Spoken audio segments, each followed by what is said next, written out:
I want to read this piece from Ned Resnikoff. I don't know if you have him on some level, but saying that, Trump's lies make him a shadow. And this is what he suggests. If the United States is to remain a liberal democracy, then Trump's nonlinear warfare needs to fail. Politics needs once again to become grounded in some kind of stable, shared reality. He's talking about all the lies that Trump spins, all the fake news, et cetera, et cetera. Frankly, I think this battle is going to be lost. I saw that this voice editing system that actually creates a voice, and I think we're going to have this problem is going to be so much worse. So much worse. But there are at least a couple of steps that anti-authoritarians can make right away to ensure that the Surkov style of rhetoric does not go unchallenged. Surkov is a guy who's been written about and talked about, I guess, for quite some time.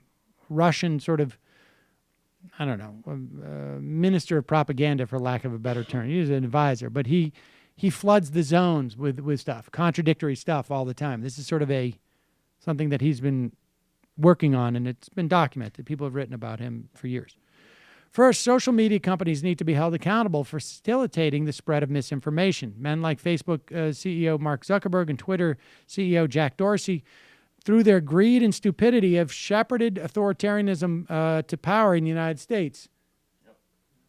By embracing a facile definition of openness, they've sought to reap the traffic benefits of right-wing propaganda while ignoring its disastrous social consequences. Goes on to say, journalists need to understand what Trump is doing and refuse to play by his rules. He's going to use the respect and deference typically accorded to the presidency as an instrument for spreading more lies. Reporters must refuse to treat him like a normal president, refuse to bestow any unearned legitimacy on his administration. They must also give up their posture of high-minded objectivity, and along with it, any hope of privileged access to the Trump White House. The incoming president has made clear he expects unquestioning obedience from the press and will regard anyone who doesn't give it to him as the enemy. That is the choice every news outlet faces for the next 4 years. Subservience and complicity or open hostility. There is no middle ground.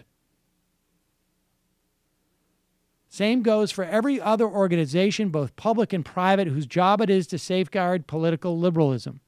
For the next 4 years, Donald Trump will seek to shred any institution that threatens his ability to unilaterally determine what is real. This will likely include the courts, universities, unions, and even executive branch agencies like the Bureau of Labor Statistics.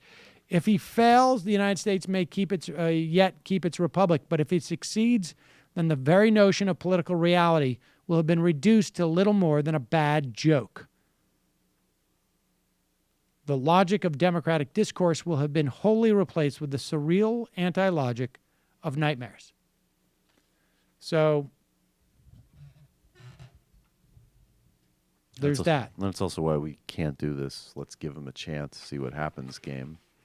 And I think you pointed this out, right, that even some of the things that, like, it's obvious when he tweets something outlandish, like I won the popular vote because 3 million people voted illegally. It isn't, of course, partially it's his ego and his insanity, but that's also the signal to let's double up on voter suppression. Right. I mean, like there's usually a reason actually behind some of the insanity. I think what it is, it's the people around him have that agenda. Right. They feed him this information. Right. Yeah. And then it triggers something. Like, I don't think there's any strategy we're seeing with him as much as it's the team, it's the crew, the people around him. Hey, it's Sam Seder. Why don't you subscribe to this channel? You can do so right over here. Subscribe.